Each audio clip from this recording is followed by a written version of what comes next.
નમસ્કાર, આપ જોઈ રહ્યા છો સ્પાર્ક ટુડે ન્યૂઝ। બગસરામાં 4.50 કરોડના ખર્ચે તૈયાર થયેલ સરકારી હોસ્પિટલનું આરોગ્ય અને પરિવાર કલ્યાણ વિભાગના કેબિનેટ મંત્રી ઋષિકેશ પટેલના હસ્તે લોકાર્પણ કરવામાં આવ્યું। છેલ્લા ઘણા વર્ષોથી આરોગ્યની સેવા માટે 3 કિલોમીટર સુધી દર્દીઓને જવામાંથી હવે રાહત મળી છે। બગસરામાં 4.5 કરોડના ખર્ચે અતિ આધુનિક સરકારી હોસ્પિટલનું રાજ્યના મંત્રી દ્વારા જ્યારે લોકાર્પણ કરવામાં આવ્યું હોય, આ સરકારી હોસ્પિટલના લોકાર્પણ થતાં હવે લોકોને ઘણી રાહત મળશે। અતિ આધુનિક સારવાર મળે તે માટે સરકારી હોસ્પિટલના નવનિર્માણ માટે સરકાર દ્વારા ગ્રાન્ટ ફાળવવામાં આવી હતી અને તે હવે બનીને જ્યારે તૈયાર થઈ ગયું હોય ત્યારે તેનું લોકાર્પણ કરવામાં આવ્યું છે। ગુજરાતે વિકાસની રાજનીતિમાં છે ને, એમાં પણ આદરણીય નરેન્દ્રભાઈએ 2001થી સત્તાની ધુરાઓ સંભાળ્યા પછી આરોગ્ય ક્ષેત્રે પ્રજાજન સુધી પહોંચી શકાય અને પ્રત્યેક લોકોને બહુ દૂર આવવું ના પડે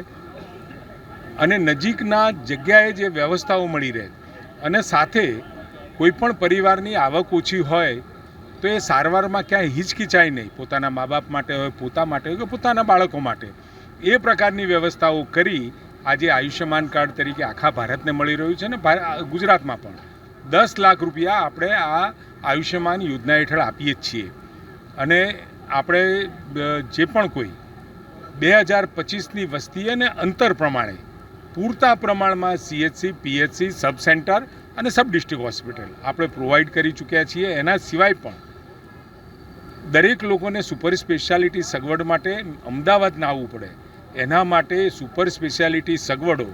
સુરત, વડોદરા, રાજકોટ, ભાવનગર અને જામનગર સુધી વિસ્તરે એના પ્રયત્નો પણ ચાલુ થયા છે અને આ વર્ષે